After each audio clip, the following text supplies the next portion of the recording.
Okay, next हम देखते हैं हमारा ईसीआई का जो है ये डाटा है हमारे पास। तो ईसीआई के डाटा के अकॉर्डिंग जो है 1962 टू 2019 तक का ये डाटा दिया हुआ है of times women MP was elected. अलग अलग टाइम्स में बताया गया है, अलग अलग टाइम्स में हमारी कॉन्स्टिट्यूएंसीज में हमारी कॉन्स्टिट्यूएंसीज में कितनी वुमेन्स जो है as a member of parliament elect हुई हैं, एज अ रिप्रेजेंटेटिव इलेक्ट हुई हैं। ठीक है, सो 279 constituencies elected at least one women, जब 270 मतलब 543 जो है 543 में से 279 कॉन्स्टिट्यूएंसीज जो थी, 543 टोटल हमारी इंडिया में टोटल हमारी कॉन्स्टिट्यूएंसीज हैं। इस टोटल कॉन्स्टिट्यूएंसीज में से 279 कॉन्स्टिट्यूएंसी में सिर्फ एक ही वुमेन मेंबर ऑफ पार्लियामेंट जो है वो इलेक्ट हुई।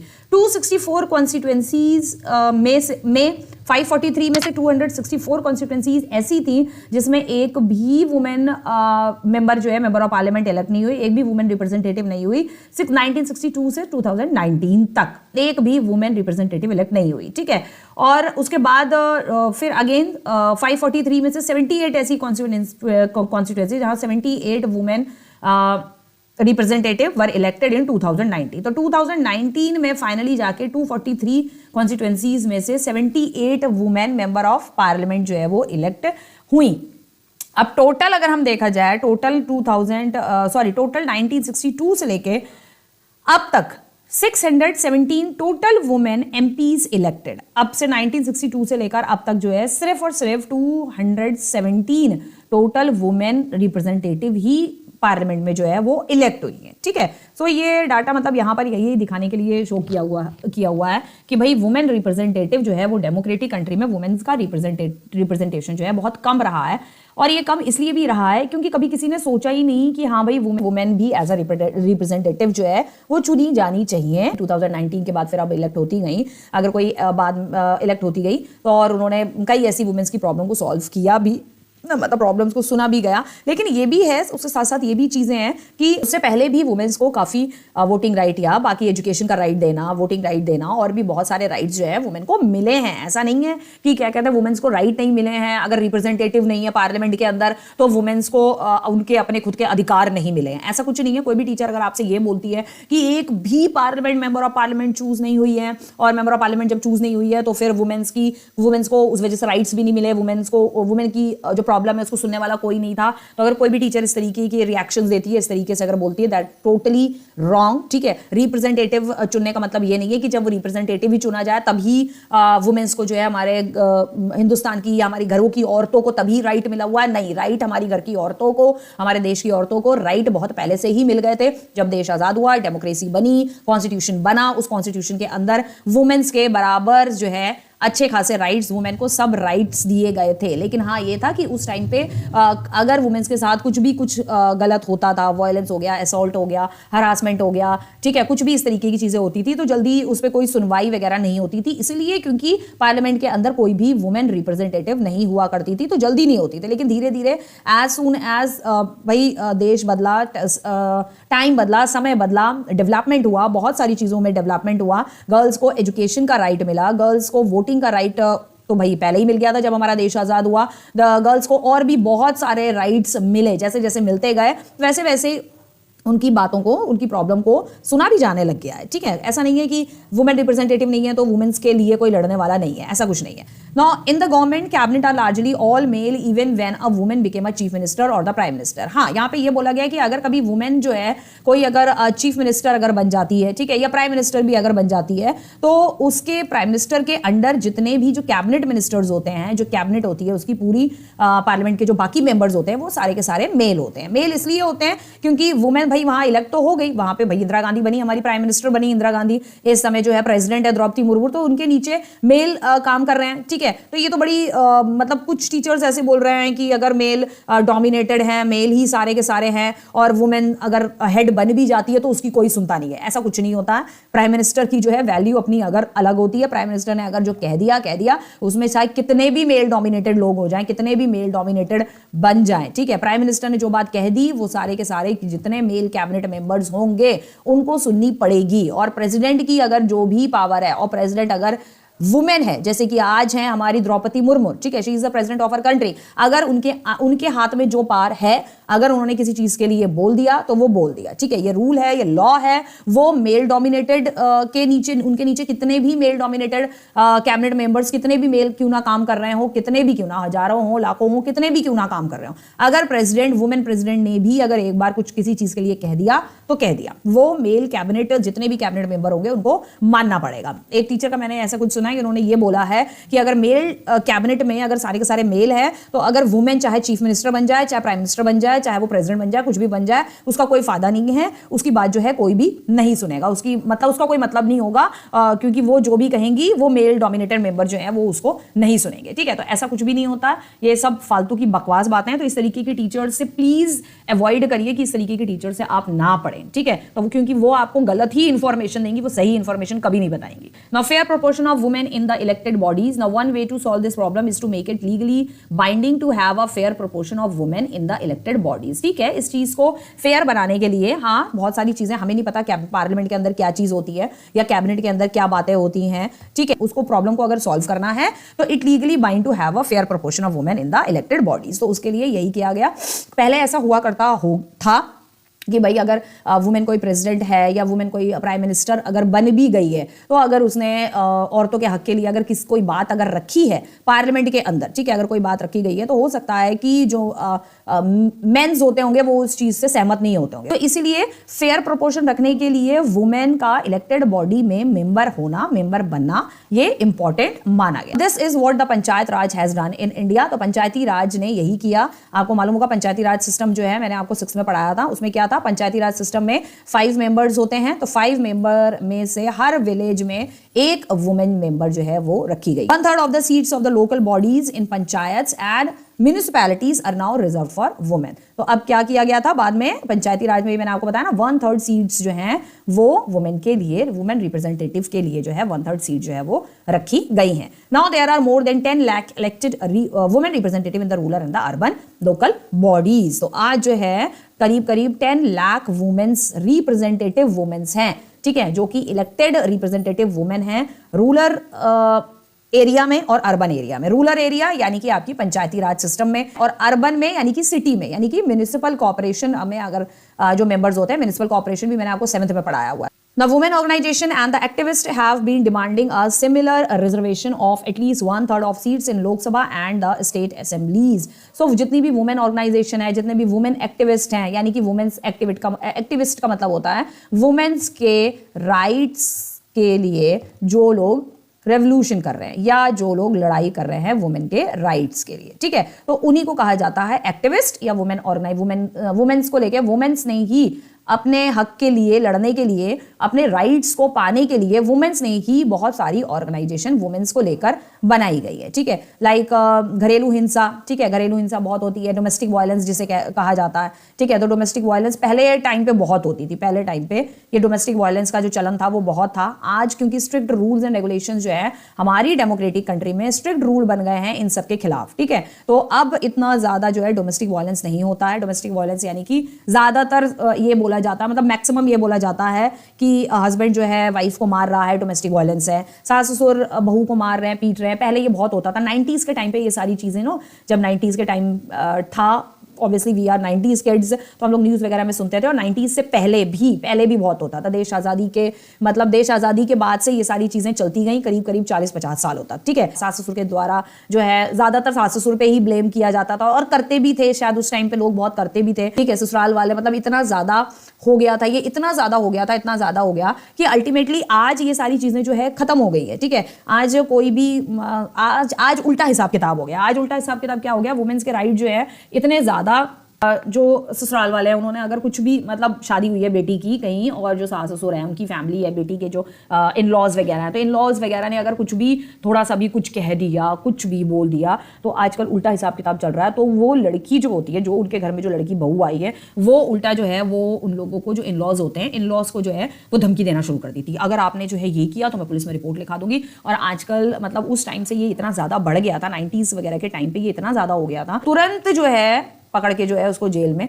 डाल दिया जाता है। तो इस वजह से जो है जो वुमेन्स को लेकर बहुत सारी ऑर्गेनाइजेशंस जो है बनाई थी, ठीक है। ऑर्गेनाइजेशन ने डिमांड किया सिमिलर रिजर्वेशन और of at least 1/3 seats in the Lok Sabha and the state assembly for womens. तो सिमिलर मतलब पहले हमने प्रीवियसली क्या पढ़ा, म्युनिसिपल कॉर्पोरेशन में और पंचायती राज में वुमेन्स को 1/3 सीट्स मिलने लग गई थी, ये होने लग गया था धीरे धीरे, लेकिन अभी तक लोकसभा में 1/3 सीट या स्टेट की जो असेंबलीज थी उसमें 1/3 सीट्स वगैरह नहीं मिली थी। तो उन्होंने अब डिमांड करना शुरू कर दिया कि भाई 1/3 सीट, जिस तरीके से आपने पंचायत में, विलेजेस में या म्युनिसिपल कॉर्पोरेशन में जिस तरीके से अर्बन और रूरल रीजन्स में जब दे रखी हैं, तो भाई लोकसभा यानी कि Lok Sabha obviously member of parliament होती है, लोगों की सभा है, साथ जो स्टेट असेंबली है, ठीक है, उसमें भी यानी कि विधानसभा, उसमें भी हमारे वुमेन रिप्रेजेंटेटिव्स जो है वो होने चाहिए। A bill with this proposal has been pending before the parliament for more than a decade. So एक बिल, ये पहले बिल जो है ना पहले बना के रखा हुआ था कि हाँ भाई करेंगे, लेकिन करीब 1 डिकेड्स हो गया, यानी कि 10 साल हो गए, और 10 साल से वो बिल जो है बस बना के रखा हुआ था, लेकिन ये बिल जो है वो पास नहीं किया था। But there is a no consensus over this among all political parties. लेकिन सारी जो पॉलिटिकल पार्टीज थी वो ये देना नहीं चाहती थी कि लोकसभा में जो है क्या कहते हैं, इनका रिप्रेजेंटेशन हो, लोकसभा में वुमेन्स को सीट मिले या स्टेट असेंबली में वुमेन्स को सीट मिले, जो वही ना वो मेल डोमिनेटेड, वो देना नहीं चाहते थे। वैसे कॉन्स्टिट्यूशन के अंदर वुमेन्स को लेके बहुत सारे राइट्स और हक दिए गए हैं, लेकिन वो लोकसभा में और स्टेट असेंबली में नहीं बिठाने के लिए, वुमेन रिप्रेजेंटेटिव बिठाने के लिए एग्री नहीं हो रहे थे। The bill has not be passed. ये बातचीत हुई, सब कुछ हुआ, और उसके बाद बातचीत वगैरह होने के बाद ये इन लोगों ने रेवोल्यूशन वगैरह बहुत किया कि भाई हमें सीट चाहिए, लेकिन जो था वो बिल पास नहीं हुआ, उस बिल को पास नहीं किया गया। इसी के चलते अब हम एक एग्जाम्पल देख रहे हैं यहाँ पर जेंडर डिवीजन का, ठीक है। अभी तक हमने सेक्सुअल डिवीजन देखा, जेंडर डिवीजन देखा। जेंडर डिवीजन में भी हमने बहुत सारी चीज़ें देखी, किस किस तरीके से वुमेन्स के साथ जो डिस्क्रिमिनेशन होता है, गर्ल्स और बॉय को लेकर जो डिस्क्रिमिनेशन होता है। Gender division is an example that some form of social division needs to be express in politics. यानी कि जो ये जेंडर डिवीजन होता है, जेंडर के बेस पे जो ये डिवीजन चल रहा है हमारी सोसाइटी में या डेमोक्रेटिक कंट्री में या और कंट्रीज में, जेंडर के बेस पे जितना ये डिवीजन हो रहा है, ये इस डिवीजन को सोशल डिवीजन ये बन चुका है अब, जेंडर डिवीजन सोशल डिवीजन बन चुका है। सोसाइटी में बहुत ज़्यादा ये एग्जिस्ट करने लग गया अब। लेकिन सोशल डिवीजन होने के साथ साथ जब यही सोशल डिवीजन जो है जब पॉलिटिक्स में ये एक्सप्रेस होने लगेगा, पॉलिटिक्स में एक्सप्रेस होने का मतलब है जब ये जो है पॉलिटिक्स में अपनी जगह बना लेगा। अगेन मीन्स टू से कि जब जेंडर का जो डिफरेंसेस है वो पॉलिटिक्स में भी जब खत्म हो जाएगा, यानी कि पॉलिटिक्स में भी वुमेन को या गर्ल नहीं, स्पेशली वुमेन को वही पॉलिटिक्स में बराबर का जब हक मिलने लग जाएगा, तब हम ये कह सकते हैं कि हाँ कहीं ना कहीं सोसाइटी के अंदर भी वुमेन्स को अपना हक जो है वो बॉयज या मेंस के अकॉर्डिंग वुमेन्स को भी अपना हक मिलने लग जाएगा। पॉलिटिक्स में अगर वुमेन्स की जो सीट है वो अगर पक्की नहीं होती है, पॉलिटिकल रिप्रेजेंटेशन अगर वुमेन को नहीं मिलता, तो सोसाइटी में भी बहुत सारे ऐसे ग्रुप्स हैं, ठीक है, जिनको बेनिफिट्स मिलना चाहिए। वो बेनिफिट्स जो है when social division became a political issue, तो वो बेनिफिट्स तभी मिलेंगे जब ये सोशल डिवीजन जो है एक पॉलिटिकल इशू बन जाएगा। लेकिन यानी कि ये पॉलिटिक्स जो है इस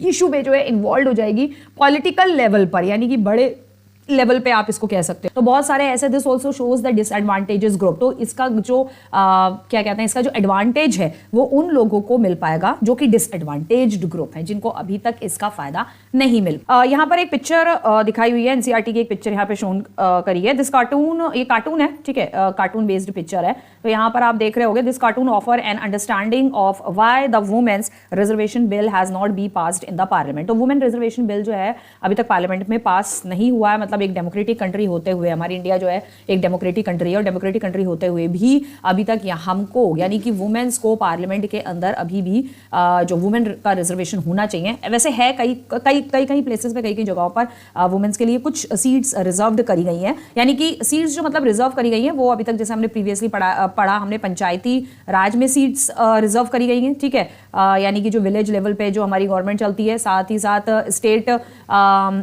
म्युनिसिपल कॉर्पोरेशन में, ठीक है। सो म्युनिसिपल कॉर्पोरेशन में सीट्स रिजर्व करी हैं, लेकिन अभी तक लोकसभा और आपके जो स्टेट लेजिस्लेटिव है उसमें अभी तक जो है वुमेन्स का रिप्रेजेंटेशन नहीं है। तो उसी के लिए जो है ये लड़ाई चल रही है। तो रिजर्वेशन है वुमेन्स रिप्रेजेंटेटिव लोकसभा और स्टेट लेजिस्लेटिव में भी होना चाहिए। तो तो इस पिक्चर में यही दिखाया गया है कि ये एक वुमेन है जो कि वुमेन रिजर्वेशन बिल जो है लेकर ये खड़ी हुई हैं, और यहाँ पर ये सारे पार्लियामेंट के अंदर ये सारे लोग हैं जो कि मतलब ये बोल रहे हैं कि don't worry we will find a way for you, ठीक है, कि आप मतलब चिंता मत करिए। वुमेन को कह रहे हैं, वुमेन्स को कह रहे हैं कि भाई आप चिंता मत करिए, हम आपके लिए कोई ना कोई तरीका या कोई ना कोई वे जो है हम आपके लिए निकालेंगे ज़रूर। ये वो मतलब वुमेन को जो है एक तरीके का एक सांत्वना जो है वुमेन को दे रहे हैं, ठीक है। वहीं आप देख रहे होगे यहाँ पे गेट नंबर 1, 2, 3, 7 या 8 या 9 जैसे यहाँ पर, और यहाँ पर कुछ कुछ लोग जो है बड़े हेल्दी वेल्दी से खड़े हुए हैं, तो वो जो है gatekeeper, kind of a gatekeeper है वो, ठीक है, और वो खड़े हुए हैं, वो जो है जो वुमेन है, जो वुमेन रिजर्वेशन बिल लेके खड़ी है, वो अंदर जाना चाहती हैं, पार्लियामेंट के अंदर जाना चाहती हैं,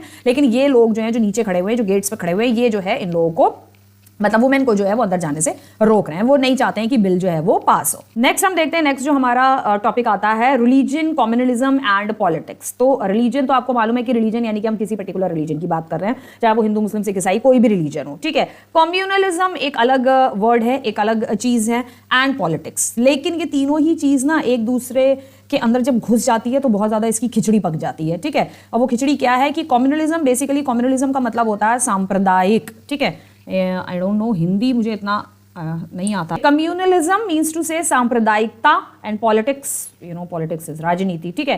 सो communalism, just many of the times you have heard about सांप्रदायिक दंगे, ठीक है, तो ये वही कम्युनलिज्म है जहां सांप्रदायिक दंगे होते हैं, जिसे हम इंग्लिश में हम कहते हैं कम्युनल राइट्स। हिंदू और स्पेशली हमारी कंट्री में तो यही दो कम्युनिटी है जो सबसे ज्यादा सांप्रदायिक दंगे फैलाती हैं, इसी को कहा जाता है सांप्रदायिक दंगे, यानी कि अलग अलग रिलीजन के लोग जो है आपस में जब लड़ने लग जाते हैं, that's to be called as सांप्रदायिक दंगे। The division based on the religious differences, communalism, politics और रिलीजन, ये वो चीज है जहां पे डिवीजन किया गया है, डिवीजन बेस्ड है रिलीजियस डिफरेंसेस पे, यानी कि रिलीजन को लेके काफी डिफरेंसेस हैं और उन डिफरेंसेस के बीच उन डिफरेंसेस को बेस लेके डिवीजन भी किया हुआ है। Now this division is not as universal as gender. अच्छा, जेंडर जो डिवीजन है, जेंडर के बेस पे जो ये डिवीजन होता है हमारी सोसाइटी में, हमारी कंट्री में या और अदर कंट्री में, जेंडर को लेके ये जो डिवीजन होता है ये यूनिवर्सल है, यानी कि ये हम हर जगह देखते हैं, हर जगह गर्ल एंड बॉय है, और थोड़ा बहुत गर्ल एंड बॉय को लेके, वुमेन और मैन को लेके हर जगह जो है डिफरेंसेस हैं। आपने फ्रेंच रेवोल्यूशन में पढ़ा है 9th में, ठीक होगा कि वहां पर औरतों को जो है घर के काम करने के लिए ज्यादा बोला जाता था कि भाई घर के काम करते थे, जो आदमी लोग होते थे वो बाहर के ज्यादातर क्योस जो है वो देखते थे, ठीक है। सो ये जेंडर के बेस पे डिफरेंसेस ओवरऑल सब जगह देखा गया है, ठीक है ना। Religious diversity is fairly wide spread in the world today, लेकिन आज के टाइम पे रिलीजन को लेकर डाइवर्सिटी होना ये ऑल ओवर वर्ल्ड में अब धीरे धीरे जो है वो वाइड स्प्रेड हो रही है, यानी कि धीरे धीरे बहुत ज्यादा फैल रही है। Many country including India have in their population followers of different religion. हमारी बहुत सारी मतलब ऐसी कंट्रीज हैं, इंक्लूडिंग इंडिया ऑल्सो, इंडिया भी उसमें इंक्लूडेड है, जहां पर India have in their population, India की पॉपुलेशन के अंदर अलग अलग रिलीजन को फॉलो करने वाले लोग पाए जाते हैं। वो अलग अलग रिलीजन को फॉलो करते हैं, उनकी थिंकिंग्स अलग हो सकती हैं। एक ही रिलीजन के फॉलो करने वाले लोगों की भी थिंकिंग्स अलग हो सकती हैं। एक ही रिलीजन के फॉलो करने वाले लोगों को अपने अपने धर्म को फॉलो करने के तरीके अलग हो सकते हैं, प्रैक्टिसेस, वे ऑफ प्रैक्टिसेस उनकी अलग हो सकती हैं। ऐसा नहीं है एक रिलीजन के लोग हैं तो वो सारे एक जैसी ही प्रैक्टिस करें, कुछ ना कुछ थोड़ा बहुत डिफरेंसेस होता है। As we notice in case of northern Ireland जो कि यूके का पार्ट है अब, जो कि पहले नहीं था। राइज ऑफ नेशनलिज्म में आपने पढ़ाई है, ठीक है। यूके यानी यूनाइटेड किंगडम पहले नहीं था। आयरलैंड उसका पार्ट, नॉर्दर्न आयरलैंड अब उसका पार्ट हो गया, पूरा इंग्लैंड हो गया वो, ठीक है। ये वही उसी के बारे में बात कर रहे हैं। Even when most of the people belongs to the same religion, वहां पर मोस्ट ऑफ द पीपल अगर मतलब वहां पर जो है सेम रिलीजन को भी अगर हम वो लोग अगर फॉलो करते हैं, so there can be a serious differences, लेकिन स्टिल वहां पर मैंने अभी बताया ना, practice, way of practising same religion different हो सकता है।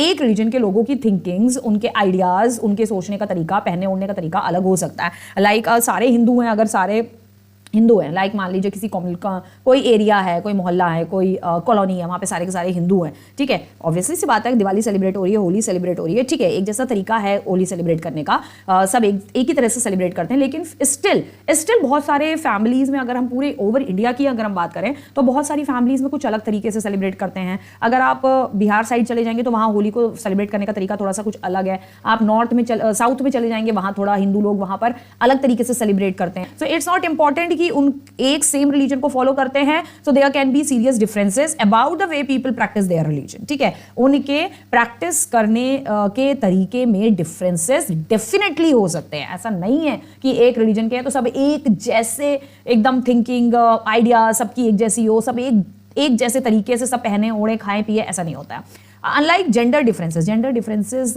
के अलावा the religious differences are often expressed in the field of politics. तो gender differences के अलावा हमारी politics में जो है religious differences भी काफ़ी ज़्यादा expressed किए जाते हैं। सॉरी, पॉलिटिक्स क्या करती है हमारी कंट्री में, खैर हमारी जो डेमोक्रेटिक कंट्री है वहाँ पर बहुत होता है, डेमोक्रेसी जो कंट्री है हमारी इंडिया, हमारी डेमोक्रेटिक कंट्री में ये बहुत होता है कि रिलीजन को आधार बना के, जिसे हम कह सकते हैं रिलीजन को आधार बना के पॉलिटिक्स करी जाती है।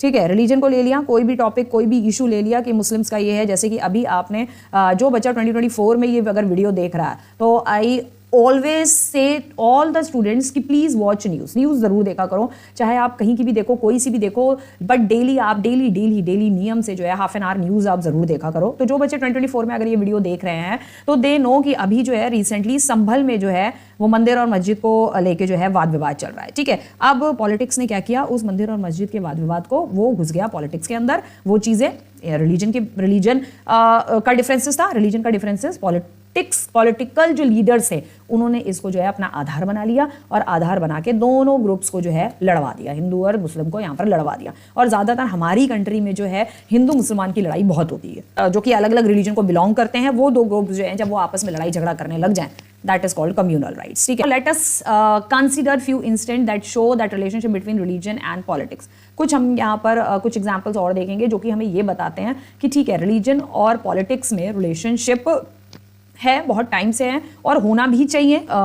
रिलीजन और पॉलिटिक्स में रिलेशन होने में कोई बुराई नहीं है, लेकिन वो रिलेशन अगर अच्छी तरीके से हो, वो रिलीजन की जो अच्छी चीज़ें हैं, रिलीजन के जो अच्छे एस्पेक्ट्स हैं, रिलीजन की जो मॉरल वैल्यूज़ हैं, उसको अगर पॉलिटिक्स में अच्छे वे में अगर यूज़ किया जाए और फिर वो जो पॉलिटिकल लीडर्स हैं हमारे, वो उन रिलीजन की मॉरल वैल्यूज़ को ध्यान में रखकर अगर देश को चलाएं तो वो ज़्यादा अच्छा है। लेकिन ऑब्वियसली ऐसा होता नहीं है। तो यहाँ पर जो है कुछ गांधी जी जो है कुछ कह रहे हैं, तो गांधी ये कह रहे हैं कि religion can never be separated from politics. Okay, it's fine, it's absolutely fine कि रिलीजन जो है उसको हम कभी भी पॉलिटिक्स से अलग नहीं कर सकते हैं। ठीक है, what he meant by religion was not any particular religion like Hinduism or Islam but moral values that inform all religions। यहाँ पर यही बोल रहे हैं कि भाई रिलीजन को हम पॉलिटिक्स से अलग तो नहीं कर सकते, लेकिन हम जो है रिलीजन का गलत फायदा उठाकर, या जैसे मैंने आपको पहले बताया कि रिलीजन को आधार बना के पॉलिटिक्स ना करें। ठीक है, कि रिलीजन को आधार बना लिया, जो कि अभी पॉलिटिक्स हमारी कंट्री में चल रही है 2024 में, उसमें संभल की जो घटना हो रही है। ठीक है, जो कि मंदिर और मस्जिद के को लेकर जो है वाद विवाद चल रहा है और वो वाद विवाद जो है पॉलिटिक्स में घुस गया है और पॉलिटिक्स ने उसको आधार बना के, मंदिर और मस्जिद को आधार बना के हिंदू और मुसलमानों को लड़वा दिया। गांधी यही कह रहे हैं, लेकिन कहने को कि ये खुद भी अपनी बताई हुई और चीज़ों को फॉलो नहीं करते थे, सिर्फ किताबों में जो लिखा जाता था, मतलब ये जो किताबों में लिखते थे ना, वो बस सिर्फ लिखने के लिए होता था, उसको फॉलो खुद ये भी नहीं करते थे। खैर एनीवेज, ही वांटेड टू से कि भाई रिलीजन की जो अच्छी चीज़ें हैं, रिलीजन की जो मॉरल वैल्यूज़ हैं, जो कि सब रिलीजन हमें अच्छी चीज़ या अच्छे मॉरल वैल्यूज़ ही बताता है, उसको पॉलिटिक्स में अच्छे वे में यूज़ किया जाए। ही believe that the politics must be guided by the ethnic drawn from religion. यही जो मैंने अभी बताया कि वो ये मानते थे कि रिलीजन को एथनिक ड्रॉन मान के पॉलिटिक्स में उसको यूज़ किया जाए, मतलब रिलीजन को इस वे में देखा जाए कि रिलीजन जो है वो पॉलिटिक्स को गाइड करे, ना कि पॉलिटिक्स जो है वो रिलीजन का गलत फायदा उठाए या रिलीजन को आधार बना के हिंदू और मुस्लिम के आपस में दंगे करवाता है। प्रोटेक्शन ऑफ द माइनॉरिटी को जो है कैसे प्रोटेक्ट किया जा सकता है। अच्छा, सबसे पहले तो आप ये देखो व्हाट इज माइनॉरिटी। माइनॉरिटी कौन होते हैं, माइनॉरिटी किसे कहते हैं? माइनॉरिटी वो होते हैं जिनकी पॉपुलेशन जो है किसी भी पर्टिकुलर कंट्री में बहुत ज़्यादा कम है, लेस पॉपुलेशन, बहुत कम है, 1%, 2%, all over crore of population में। ठीक है, जिन कंट्रीज में करोड़ में पॉपुलेशन है, लाइक उनमें से इंडिया भी आ जाता है जिसमें करोड़ ऑफ पॉपुलेशन है, तो उसमें कुछ कम्युनिटीज ऐसी होती हैं जिनकी परसेंटेज जो है वो या तो थाउजेंड्स में है, ठीक है, या सिर्फ लाख्स में है। ठीक है, कुछ लाख यानी 1 लाख 2 लाख, 3 लाख, 4 लाख, इस हिसाब से पॉपुलेशन है।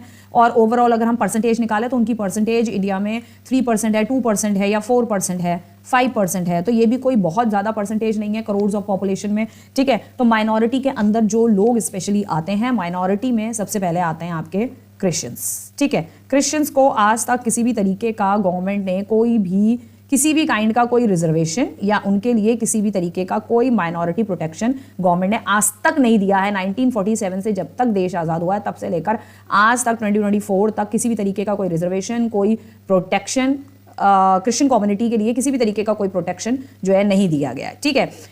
डोंट थिंक अबाउट दिस कि मैम क्रिश्चियन है तो इसलिए मैम जो है क्रिश्चियंस का फेवर कर रही है, ऐसा कुछ भी नहीं है। आप डाटा उठा के देख लीजिएगा और हिस्ट्री उठा के देख लीजिएगा, गूगल पे कहीं भी फाइंड आउट कर लीजिएगा, ठीक है। तो क्रिश्चियन कम्युनिटी जो है हमारी इंडिया के अंदर सबसे कम क्रिश्चियन कम्युनिटी की परसेंटेज है, ऑलमोस्ट शायद 3% या 2.5%, इस हिसाब से क्रिश्चियन कम्युनिटी की पॉपुलेशन है। साथ ही साथ इसके अलावा इसके बाद आते हैं क्रिश्चियन कम्युनिटी के बाद आते हैं schedule caste, schedule tribes. Schedule caste, schedule tribes का क्या है, जैसे ही 1947 में जो है देश आज़ाद हुआ उससे पहले जो है बहुत ज़्यादा शेड्यूल ट्राइब्स और शेड्यूल कास्ट के साथ बहुत ज़्यादा गलत किया जाता था, अनटचेबल्स बोला जाता था, पता नहीं ना जाने क्या क्या उनके साथ व्यवहार गलत किया जाता था। तो उनके प्रोटेक्शन के लिए यहाँ पर आपके गांधी ने भी थोड़ा बहुत काम किया, कोई खास काम नहीं किया। आपने नेशनलिज्म इंडिया वाले चैप्टर में पढ़ा ही हुआ है, ठीक है। सबसे ज्यादा जो काम रहा वो रहा आपका भीमराव अंबेडकर का, शेड्यूल कास्ट शेड्यूल ट्राइब के लिए। और उन्होंने बाद में शेड्यूल ट्राइब शेड्यूल कास्ट के लिए जो है पार्लियामेंट के अंदर सीट जो है वो रिजर्व्ड कराई, reservation schedule caste schedule tribe को मिला। इसीलिए आज जो है हमारी जो प्रेसिडेंट है वो शेड्यूल ट्राइब से जो है बिलोंग करती हैं। और दूसरा ये है कि human right groups in our country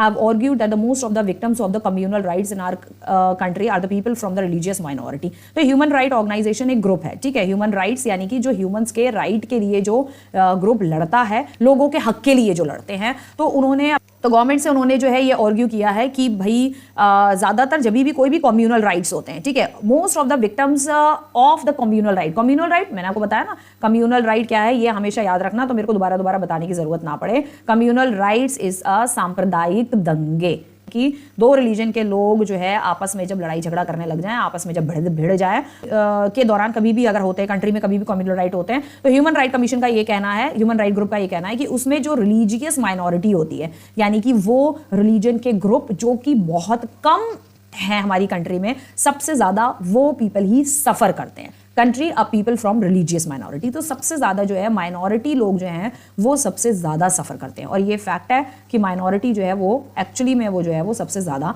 सफर करता है। So they have demanded that the government take special step to protect religious minority. तो इन्होंने ये डिमांड किया है कि गवर्नमेंट को कुछ स्पेशल स्टेप्स लेने पड़ेंगे उन रिलीजियस माइनॉरिटी को प्रोटेक्ट करने के लिए। लेकिन अभी तक भी गवर्नमेंट ने किसी भी तरीके का कोई एक्शन नहीं लिया है रिलीजियस माइनॉरिटी को प्रोटेक्ट करने के लिए। जैसे कि अगर कोई भी ये वीडियो अगर 2024 में अगर जो है कोई देख रहा है, तो 2024 के करीब सितंबर या अक्टूबर के टाइम से जो आई थिंक सो सितंबर के टाइम से मणिपुर, जो कि हमारी नॉर्थ ईस्ट प्लेस है, मणिपुर में जो है क्रिश्चियंस को जो है वो मारा जा रहा है, ठीक है। उनको मारा जा रहा है, उनके घर जलाए जा रहे हैं, उनके लोगों को जलाया जा रहा है, उनकी औरतों को मारा जा रहा है, उनकी औरतों के साथ बदतमीजी करी जा रही है, उनकी लड़कियों के साथ बदतमीजी की जा रही है, उनको न्यूड घुमाया जा रहा है, रोड पे उनको न्यूड घुमाया जा रहा है। This is to be called as a democratic country. ये डेमोक्रेटिक कंट्री है, ये आप इक्वल ट्रीटमेंट कर रहे हैं, ये आप माइनॉरिटी ग्रुप को प्रोटेक्शन दे रहे हैं। कहां से प्रोटेक्शन ग्रुप है? हिंदुओं को चोट लगती है तो हिंदू लोग बड़े चिल्लाने लग जाते हैं, मुसलमान को किसी को मार दिया जाता है तो मुसलमान चिल्लाने लग जाते हैं। तो भाई जो माइनॉरिटी में है उसके लिए कौन चिल्लाएगा, उसके लिए कौन लड़ेगा?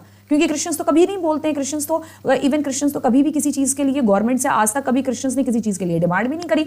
जो रूल्स एंड रेगुलेशंस नए पुराने जो भी हमारी कंट्री में आज तक जो भी बने हैं, क्रिश्चियंस ने हर चीज को फॉलो किया है। उसके बावजूद भी जो है क्रिश्चियंस बुरे हैं, उसके बावजूद भी जो है क्रिश्चियंस को मारा जा रहा है, उनकी औरतों को मारा जा रहा है, उनकी औरतों के साथ बदतमीजी की जा रही है, उनको न्यूड घुमाया जा रहा है, उनके साथ रेप किया जा रहा है। तो व्हाट इज ऑल दिस भाई? What is, where are you all are people? इस टाइम पे ह्यूमन राइट्स वाली जो ऑर्गेनाइजेशन है इस टाइम पे कहां चली गई? जो लोग बोलते हैं कि हम प्रोटेस्ट कर रहे हैं, इसके लिए प्रोटेस्ट कर रहे हैं, उसके लिए प्रोटेस्ट कर रहे हैं, वहां वो मुस्लिम बच्ची के साथ रेप हुआ तो प्रोटेस्ट कर दिया, हिंदू के साथ कुछ हुआ तो प्रोटेस्ट कर दिया, क्रिश्चियन के साथ प्रोटेस्ट, क्रिश्चियन लोगों को जो है इतना ज्यादा मारा पिटाई की जा रही है, उनके साथ जो रेप हो रहा है, उनकी औरतों के साथ जो गलत हो रहा है, उनके घर जला दिए जा रहे हैं, जो कि सालों पुराने घर हैं वो जला दिए गए हैं, वो उसमें सालों से रह रहे हैं। तो उनके प्रोटेक्शन के लिए कौन खड़ा होगा? उनके लिए कौन प्रोटेस्ट करेगा? उनके लिए कौन लड़ेगा? This is to be called as democratic country. इसे आप डेमोक्रेटिक कंट्री कहते हैं। इसलिए हमारी कंट्री में भी बहुत सारे ऐसे रूल्स एंड रेगुलेशन है, बहुत सारी ऐसी माइनॉरिटी कम्युनिटी है जिनको अभी तक किसी भी तरीके का प्रोटेक्शन जो है वो नहीं मिला हुआ है। The demand for more equitable law. तो यही ह्यूमन राइट्स वाले जो हैं अब जो है मोर इक्विटेबल लॉ के लिए डिमांड कर रहे हैं कि और ज़्यादा इक्वल बनाने के लिए जो है और ज़्यादा इक्वालिटी के लिए और ज़्यादा लॉ बनाए जाएं, ठीक है, ताकि और सबको जो है इक्वल ट्रीट किया जाए ना। Women movement has argued that the family's law of all religions discriminate against women। अच्छा, यहाँ पर जो ऑल रिलीजन लिखा है ये टोटली गलत है, ठीक है। सबसे पहले बात तो ये मैं आपको बता दूं, ऑल रिलीजन ये यहाँ पर ये कह रहे हैं कि जितने भी वुमेन्स मूवमेंट अब तक हुए हैं उन वुमेन्स मूवमेंट में जो है अब तक यही आर्ग्यूमेंट चला है, यही आर्ग्यूमेंट मतलब यही बातचीत चली है और यही उनकी डिमांड यही रही है कि हर ग्रुप में, हर रिलीजन में फैमिली लॉ का मतलब होता है कि कुछ ऐसा होता है ना, हमारी कंट्री में कुछ इस तरीके की चीज़ें होती हैं क्योंकि हमारी कंट्री में बहुत डिफरेंट रिलीजन के लोग रहते हैं, अलग अलग जाति धर्म के लोग रहते हैं, तो हर रिलीजन के अपने खुद के पर्सनल लॉ हैं। जैसे फॉर एग्जाम्पल मैं बता दूं, मुस्लिम्स के जो है जो उनका अपना खुद का पर्सनल लॉ है वो चलता है आपका शरिया कानून, ठीक है। वो जो है कोई शरिया कानून को मानते हैं, वो शरिया कानून जो है खुद उनका ही बनाया गया है, वो किसी कुरान में नहीं है, किसी मोहम्मद साहब ने बना के उनको नहीं दिया है। ये शरिया कानून जो है वो मुसलमानों ने खुद का शरिया कानून बनाया है, ठीक है। तो वो अपने इस कानून के हिसाब से अपने फैमिली मैटर्स को, अपने बहुत सारी पर्सनल चीज़ों को वो इस शरिया कानून के अकॉर्डिंग जो है वो चलते हैं, ठीक है। इसी तरह हिंदूज के अपने खुद के कुछ बहुत सारे ऐसी चीज़ें हैं जो उनके अपने पर्सनल खुद उनके अपने लॉ हैं, रूल्स हैं, ठीक है। उसी को यहाँ पर कहा गया है फैमिली लॉ, ठीक है। तो सिखिज्म के अलग हैं, क्रिश्चियंस के अलग हैं, सबके अलग अलग है, लेकिन ओवरऑल अगर शादी ब्याह या कुछ भी होता है या ओवरऑल कुछ भी चीज़ होती है तो लॉ सबके किसी के भी कोई भी लॉ हो, लेकिन हमें चलना देश के कानून के हिसाब से है, ठीक है। हमारी कंट्री का जो भी कानून है या किसी भी कंट्री का जो भी कानून है, अगर वहाँ पे डेमोक्रेसी है, डेमोक्रेसी बहुत अच्छे से रन कराई जा रही है, तो कोई भी रिलीजन का लोग हो, कोई भी धर्म का लोग हो, जाति हो, धर्म हो, किसी का भी हो, उसे देश के कानून के हिसाब से चलना पड़ता है। तो यहाँ पर जो ये लिखा है कि यहाँ पर ये बोल रहे हैं कि हर रिलीजन में जो उनके अपने फैमिली लॉ है वहाँ पर वुमेन्स को लेके डिस्क्रिमिनेट अगेंस्ट वुमेन के अगेंस्ट जो है डिस्क्रिमिनेशन किया है। तो ये टोटली गलत है, ये मैं आपको बता दूं, हर रिलीजन में डिस्क्रिमिनेशन वुमेन्स के साथ नहीं किया गया है, ठीक है। It's I don't know, it's Hindu में तो है ही, हिस्ट्री से अगर आप देखते जाएंगे तो ना तो हिंदू गर्ल्स को पढ़ने की कोई आज़ादी थी, मुस्लिम्स तो खैर ओपनली बोलते हैं, ना मुस्लिम गर्ल्स को किसी तरीके की पढ़ने की आज़ादी थी। और इवन सिखिज्म में भी एजुकेशन, अगर हम सिर्फ एक एग्जाम्पल ले लें और वो एग्जाम्पल है सिर्फ एजुकेशन फॉर गर्ल्स, ठीक है, एजुकेशन फॉर गर्ल्स, सिर्फ एक एग्जाम्पल अगर हम उठा के देख लें तो गर्ल्स को पढ़ने की आज़ादी ना हिंदू, ना इस्लाम, ना ही सिखिज्म में था। क्रिश्चियन एक ऐसा रिलीजन है, अगर अगेन आप लोग यही बोलोगे कि मैम जो है क्रिश्चियन है इसलिए मैम इस तरीके से बोल रही है, मैम फेवर कर रही है, ऐसा कुछ भी नहीं है। इंडिया में आप किसी भी कोने में चले जाना, किसी भी कोने में चले जाना इंडिया के, वहाँ पर अगर आपको कोई क्रिश्चियन फैमिली अगर मिलती है, वो क्रिश्चियंस, हमारे यहाँ क्रिश्चियंस में लड़कियों को एजुकेशन दिलाने का जो ट्रेडिशन है वो बहुत पुराना है, ठीक है। और हमारे यहाँ ज़्यादातर क्रिश्चियनिटी में ज़्यादातर गर्ल्स एजुकेशन पे सबसे ज़्यादा ध्यान दिया जाता है in comparison to boys education, ठीक है। हमारे यहाँ ये ट्रेडिशन है या कुछ भी कह लो आप, लेकिन हमारे यहाँ वुमेन्स या गर्ल या बॉय के साथ एजुकेशन को लेके किसी तरीके का डिफरेंस नहीं होता है, बाकी और किसी चीज़ में कोई डिफरेंस नहीं होता है। हाँ, क्योंकि क्रिश्चियंस लोग ब्रिटिशर्स के टाइम से जो लोग यहाँ पर क्रिश्चियन रह गए या जो बने, कुछ भी कह लीजिए, ठीक है, चाहे आप कन्वर्ट कह लीजिए या कुछ भी कह लीजिए, कन्वर्ट अगर हैं भी तो क्या है, मतलब क्या प्रॉब्लम है, अगर कन्वर्ट हैं तो हैं। ऐसे तो हिंदू से इस्लाम में भी कन्वर्ट होते हैं, इस्लाम से हिंदुज़म में कन्वर्ट होते हैं, हिंदुज़म से क्रिश्चियंस बहुत बनते हैं, हिंदू से क्रिश्चियन बहुत बनते हैं, ब्राह्मण पंडित मैंने जो है क्रिश्चियंस बनते हुए देखे हैं, ठीक है। तो कन्वर्ट हैं तो हैं, वो उनकी अपनी मर्जी है, क्योंकि हमारी डेमोक्रेटिक कंट्री है, हम किसी भी रिलीजन को फॉलो कर सकते हैं, मान सकते हैं, किसी भी रिलीजन में कन्वर्ट हो सकते हैं, हम किसी भी रिलीजन को फॉलो करने की हमें पूरी फुल आज़ादी है, ठीक है। तो क्रिश्चियंस का क्या है, ये जो आप ब्रिटिशर्स के टाइम में कुछ क्रिश्चियंस ऐसे भी हैं जो ब्रिटिशर्स जो थे, जो यहाँ पर आके बस गए, रहने लग गए, उनकी फैमिली दर फैमिली जो है यहाँ पर रह रही है और उन्हीं की पीढ़ी दर पीढ़ी जो है बढ़ती जा रही है। कुछ ऐसे क्रिश्चियंस भी हैं जिनको हम, जो ब्रिटिशर्स के टाइम के जो क्रिश्चियंस हैं, जिनको हम एंग्लो इंडियन फैमिली कहते हैं, ठीक है। तो वो एंग्लो इंडियन फैमिलीज हैं, वो लोग जब धीरे धीरे जो शायद जो कुछ कन्वर्ट हुए हैं, कुछ हिंदू से हुए होंगे, मुस्लिम से जो क्रिश्चियंस बने होंगे, उनके ऊपर, या नॉर्मल क्रिश्चियंस जो हैं जो ब्रिटिशर्स के टाइम पे भी है, उनके ऊपर ये रहा है कि हाँ भाई, इंडियन कल्चर का बहुत ज़्यादा इन्फ्लुएंस रहा है, इंडियन कल्चर इतना ज़्यादा उनके ऊपर इन्फ्लुएंस किया है कि हाँ, उनकी फैमिली में भी गर्ल्स और बॉय को लेके मतलब मतलब इन सारी चीज़ों को लेकर थोड़ा बहुत डिस्क्रिमिनेशन होता है कि भाई हाँ रात हो गई है तो गर्ल ज़्यादा देर बाहर ना रहे, बॉय रहे तो चलो कोई बात नहीं, वो तो लड़का है, ठीक है। थोड़े कपड़े पहनने में भी, क्योंकि इंडियन कल्चर बहुत ज़्यादा क्रिश्चियंस पर जो है इन्फ्लुएंस किया है। लेकिन अगर आप किसी, आप बाहर फॉरेन कंट्री में अगर आप चले जाओगे, कहीं भी चले जाओगे, and Christianity is the largest religion in the world, तो किसी भी क्रिश्चियन कंट्री में आप चले जाओगे, वहाँ बॉयज़ और गर्ल में आपको कोई डिस्क्रिमिनेशन नहीं दिखेगा। इंडिया में भी जो डिस्क्रिमिनेशन, अगर आपको कहीं किसी फैमिली में जो डिस्क्रिमिनेशन अगर अवेलेबल है, मतलब ये दिखता है, तो वो भी इंडियन कल्चर के इन्फ्लुएंस होने के वजह से दिखता है। ऐसा नहीं है कि उनकी फैमिली में शुरू से ही लड़का और लड़की में भेदभाव है, नहीं। इंडियन कल्चर उनके ऊपर इतना ज़्यादा हावी है कि वो लड़का और लड़की में डिफरेंसेस करते हैं, ठीक है। लेकिन क्रिश्चियंस में एजुकेशन को लेके कभी भी लड़का लड़की में कोई डिस्क्रिमिनेशन नहीं किया गया है। इनफैक्ट हिंदुज़म में इतना है कि अलाउड ही नहीं है, इस्लाम में अलाउड नहीं है, सिखिज्म में एजुकेशन गर्ल्स को इतना अलाउड नहीं था। अब धीरे धीरे हो गया है, ठीक है, मॉडर्न ज़माना हो गया, डेवलपमेंट हो गया, इतना सब कुछ हो गया, तो अब धीरे धीरे हो गया। और इनफैक्ट क्रिश्चियनिटी में, हमारी क्रिश्चियनिटी में बॉयज़ को जो है वो इतना ज़्यादा बल्कि नहीं पढ़ाया जाता। बहुत कम, आप रेयर आप देखोगे कि क्रिश्चियन फैमिली में लड़के जो है बहुत एजुकेटेड हो, MBA BTech qualified doctor engineers हो। लेकिन ज़्यादातर आप क्रिश्चियन फैमिली में अगर गर्ल्स जो देखोगे ना, वो ज़्यादातर आपको एजुकेटेड मिलेंगी। BSc नर्सिंग, BTech, MBA और टीचर्स, ज़्यादातर मैक्सिमम टीचर्स और नर्सेज आपको ज़्यादा मिलेंगी। MBA BTech लड़कियां भी आपको मिल जाएंगी, लेकिन बॉयज़ बहुत कम, बहुत रेयर आपको मिलेंगे कि वो एजुकेटेड हो। बॉयज़ मिल जाएंगे, ऐसा नहीं है कि नहीं मिलेंगे, लेकिन बहुत कम मिलेंगे। तो हमारे यहाँ बॉयज़ को पढ़ाने में इतना जो है, इतना ज़्यादा कोई ध्यान नहीं देता है, फैमिली इतना वो नहीं करती है। So they have demanded that the government should change these law to make them more equitable. तो ये जो वुमेन्स मूवमेंट चलाने वाले होते हैं ना, ऑर्गेनाइजेशन, तो उन्होंने गवर्नमेंट के साथ जो है यही डिमांड करी है कि भाई कुछ ऐसे लॉ बनाए जाएं जिससे वुमेन्स के साथ जो अलग अलग रिलीजन में भी जो डिस्क्रिमिनेशन होता है, ये डिस्क्रिमिनेशन भी जो है वो खत्म किया जा सके। इसलिए मोर इक्विटेबल लॉ जो है वो बनाए जाए। चलते हैं फैमिली लॉ। अच्छा, ये जो मैंने अभी आपको बताया यही होते हैं फैमिली लॉ। मतलब हर रिलीजन के अपने अपने कुछ ऐसे लॉ होते हैं जो फॉलो करते हैं, जिनको वो फॉलो करते हैं, ठीक है, अपने रिलीजन में फॉलो करते हैं, अपनी फैमिली में। फॉर एग्जाम्पल इस्लाम में जो है जो शरिया कानून जो वो लोग मानते हैं, ठीक है, तो ये इनके अपने फैमिली लॉ होते हैं, इसी को ही फैमिली लॉ कहते हैं ना। Those law that deal with the family related matters, और ये लॉ जो है फैमिली के ज्यादातर मैटर्स को देखती है, सॉल्व करती है, लाइक मैरिज हो गया, डिवोर्स हो गया, एडॉप्शन हो गया, इनहेरिटेंस ऑफ प्रॉपर्टी हो गया, etcetera. In our country different family law apply to followers of different religious. हमारी कंट्री में डिफरेंट फैमिली लॉ है जो कि अलग अलग डिफरेंट रिलीजन के फॉलोअर्स पर अप्लाई होता है, ठीक है। डिफरेंट फैमिली लॉ है जो डिफरेंट रिलीजन के फॉलोअर्स पर जो है अप्लाई होता है। All the instants involve relationship between religion and politics. ज्यादातर हर चीज में अगर हम देखते हैं, हर एस्पेक्ट से अगर हम देखते हैं, तो रिलीजन और पॉलिटिक्स में जो है रिलेशनशिप इन्वॉल्व है, ठीक है।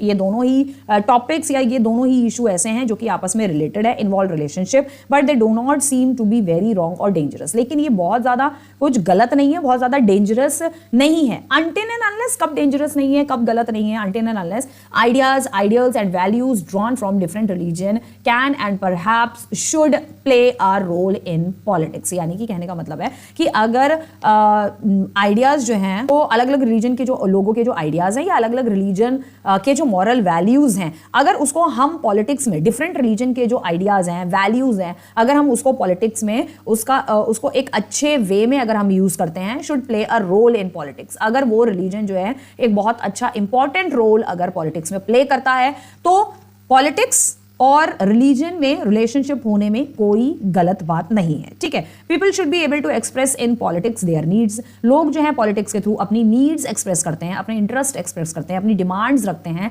पॉलिटिक्स के थ्रू। यानी कि अपनी नीड्स, अपनी ज़रूरतें, अपनी डिमांड्स जो हैं, जब वो पॉलिटिक्स में एंटर करते हैं या वो कोई उनका रिप्रेजेंटेटिव होता है, तो वो उन लोगों के नीड्स, डिमांड, इंटरेस्ट जो है वो रखता है। Demands as a member of a religious community, किसी भी रिलीजियस कम्युनिटी का मेंबर हो सकता है वो। और पॉलिटिक्स एक ऐसी चीज़ है जिससे लोग अपनी डिमांड और इंटरेस्ट सामने रख सकते हैं। यानी कि कहने का मतलब है, जैसे कोई भी एक कम्युनिटी है, कोई भी रिलीजियस कम्युनिटी है, उस रिलीजियस कम्युनिटी का कोई एक बंदा जो है वो पॉलिटिक्स में आ गया और उसने बोला कि भाई मेरे रिलीजन के लोगों की डिमांड्स ये हैं, मेरे रिलीजन के लोगों का इंटरेस्ट है। लेकिन वो कुछ मुट्ठी भर लोग होंगे जिनकी डिमांड्स जो हैं ऐसी होंगी। ये ऐसा नहीं हो सकता ना कि एक रिलीजन के लोग जो हैं उन सारे के सारे आइडिया, उन सारे रिलीजन के लोगों के आइडियाज, थिंकिंग, उनकी डिमांड, उनके इंटरेस्ट, सब कुछ, उनकी नीड सब सेम हो। भाई किसी किसी को किसी चीज़ की ज़रूरत है, किसी को किसी चीज़ की ज़रूरत है, किसी को किसी चीज़ की ज़रूरत है। लेकिन बस ये पॉलिटिक्स एक तरीका है, एक वे है कि कुछ मुट्ठी भर, अगर मान लो 10-15 या 50 या 100 बहुत बड़ा ग्रुप है और 100 लोगों की डिमांड है कि भाई यहाँ पर इलेक्ट्रिसिटी आ जाए, 100 लोगों की डिमांड है कि नहीं भाई हमें तो स्कूल, इलेक्ट्रिसिटी से ज़्यादा हमें स्कूल ज़रूरी है,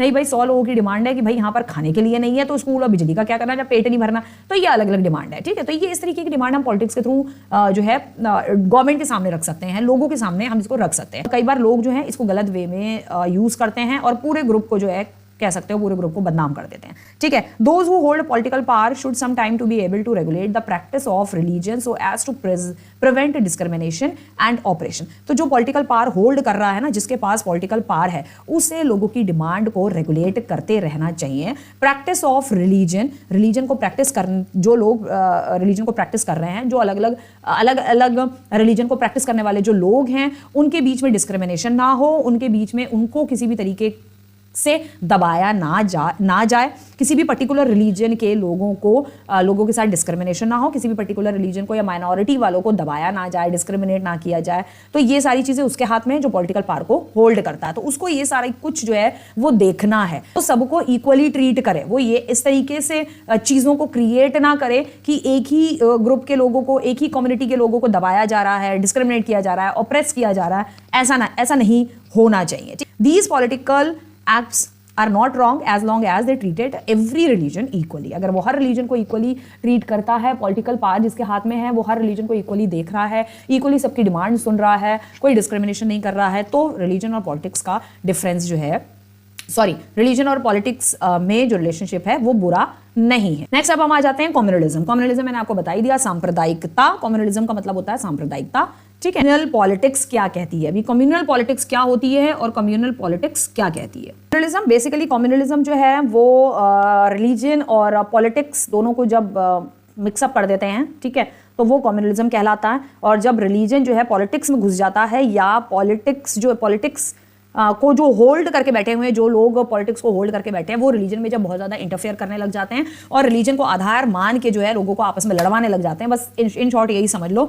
रिलीजन का फायदा उठाने लग जाते हैं, तो that is called the communalism, ठीक है। बिगेन, प्रॉब्लम यहाँ शुरू होती है, begins when the religion is seen as the basis of the nation. Problem यहां शुरू होती है जब रिलीजन को जो है नेशन का बेस मान लिया जाता है। तो नेशन का बेस हम नहीं मान सकते, नेशन का बेस है हमारा कॉन्स्टिट्यूशन, क्योंकि नेशन जो है वो किसके अकॉर्डिंग चलेगा? नेशन चलेगा कॉन्स्टिट्यूशन के हिसाब से चलेगा, देश जो है वो कॉन्स्टिट्यूशन के हिसाब से चलेगा, देश जो है रिलीजन के हिसाब से नहीं चलेगा। The problem became more acute, या द प्रॉब्लम तब और ज्यादा एक्यूट हो जाती है, तब और ज्यादा खतरनाक हो जाती है और ज्यादा सीरियस हो जाती है problem when religion is expressed in politics. जब रिलीजन जो है वो पॉलिटिक्स में घुस जाता है। पॉलिटिक्स में कैसे घुस जाता है? 2024 में अगर कोई बच्चा ये वीडियो देख रहा है तो यहाँ पर 2024 के दौरान यहाँ पर क्या हुआ है, संभल में मंदिर और मस्जिद को लेकर जो है विवाद हुआ है। इन एक्सक्लूसिव एंड पार्टीजन टर्म कैसे घुस जाता है? वो ऐसे घुस जाता है कि किसी ने केस दायर किया सुप्रीम कोर्ट में कि भाई पता नहीं कोई जामा मस्जिद है करके, संभल में कोई, संभल का कोई संभल है, प्रॉपर संभल जगह है, वहां पर कोई जामा मस्जिद करके है, कौन सी मस्जिद है पता नहीं, तो वहां पर मस्जिद से पहले वहां पर मंदिर था, ठीक है। मस्जिद से पहले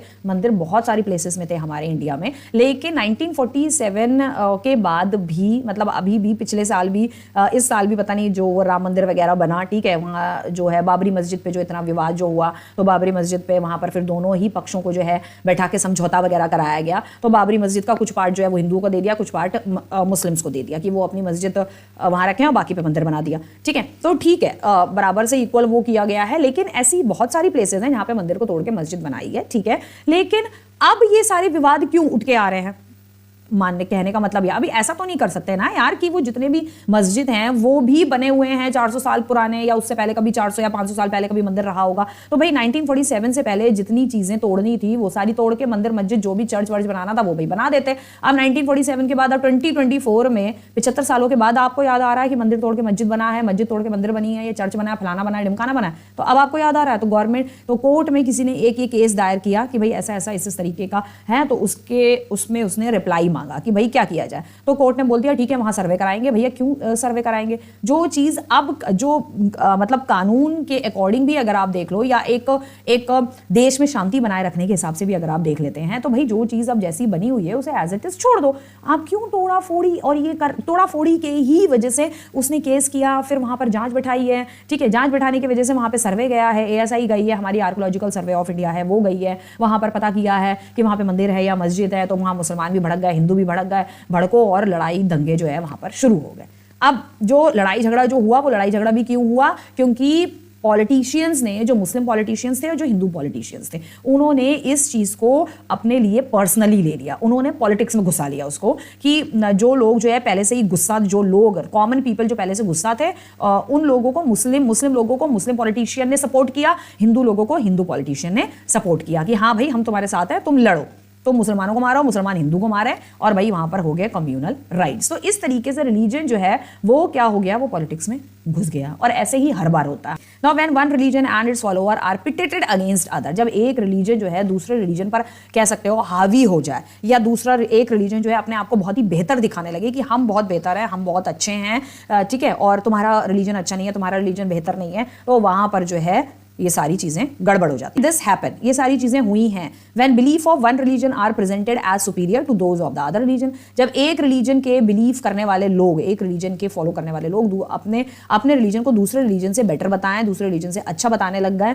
और अच्छा बताने के चक्कर में कि हमारा अच्छा, हमारा अच्छा, हमारा अच्छा, वो आपस में जो है अच्छे के चक्कर में वो कुछ भी नहीं हो पाता है, ठीक है। So when the demand of one religious group are formed in opposition to another, जब किसी एक रिलीजियस ग्रुप की डिमांड जो है पॉलिटिकल लीडर्स या हमारी गवर्नमेंट, ठीक है भाई, गवर्नमेंट कौन चला रहा है? गवर्नमेंट तो पॉलिटिकल लीडर्स ही तो है, वही तो गवर्नमेंट चला रहा है। डायरेक्टली हम कह सकते हैं कि गवर्नमेंट काम कर रही है, ऑब्वियसली गवर्नमेंट कर रही है। जब गवर्नमेंट जो है एक रिलीजन के ग्रुप की डिमांड्स को पूरा करने के लिए दूसरे रिलीजन के ग्रुप के लोगों के ऊपर उनकी डिमांड्स को पूरा कर देती है, ठीक है, अपोजिशन टू अनदर, जो उनके अपोजिट में है उनको, अपोजिशन वालों को नीचा दिखाने के लिए उनकी डिमांड्स को पूरा कर दे, तो यहां पर फिर जो है वो कम्युनल पॉलिटिक्स, उसे जो है कम्युनल पॉलिटिक्स कहते हैं। When state power is used to establish domination of one religious group over the rest, जब स्टेट जो है यानी कि स्टेट गवर्नमेंट जो है वो भी अपनी पावर में एक रिलीजन के ऊपर अपना डोमिनेशन दिखाने लगे, डोमिनेट करे, ठीक है, एक रिलीजन के ऊपर दूसरे रिलीजन को अगर डोमिनेट करने लग जाए तो वहां पर भी क्या हो जाता है, कम्युनल पॉलिटिक्स हो जाती है। इसलिए मतलब कोई गवर्नमेंट भी अगर ये इस तरीके से अगर कर रही है तो वो भी टोटली रॉन्ग है, कि गवर्नमेंट क्या करती है, एक रिलीजन को नीचा दिखा के एक रिलीजन को ऊंचा दिखाकर उसको एक रिलीजन को डोमिनेट कर रही है, और एक रिलीजन को जो है ऊंचा दिखा रही है, बड़ा दिखा रही है, अपने मतलब उस रिलीजन का वर्चस्व जो है बना के रखना चाह रही है, तो वो कम्युनल पॉलिटिक्स में आता है, ठीक है। Now communal politics is based on the idea that religion is the principal basis of the social community. Communal जो पॉलिटिक्स है उसका जो बेस है, उसका जो आइडिया है, मतलब कम्युनल पॉलिटिक्स में जो लोग विश्वास करते हैं, जो लोग कम्युनल पॉलिटिक्स करते हैं, उनका ये आइडिया होता है, उनका ये बेस है कि रिलीजन जो है वो सोसाइटी का बेसिस है, रिलीजन जो है सोसाइटी का बेसिस है, ठीक है, सोशल कम्युनिटी का बेसिस है, लेकिन रिलीजन सोशल कम्युनिटी का बेस जो है वो नहीं है।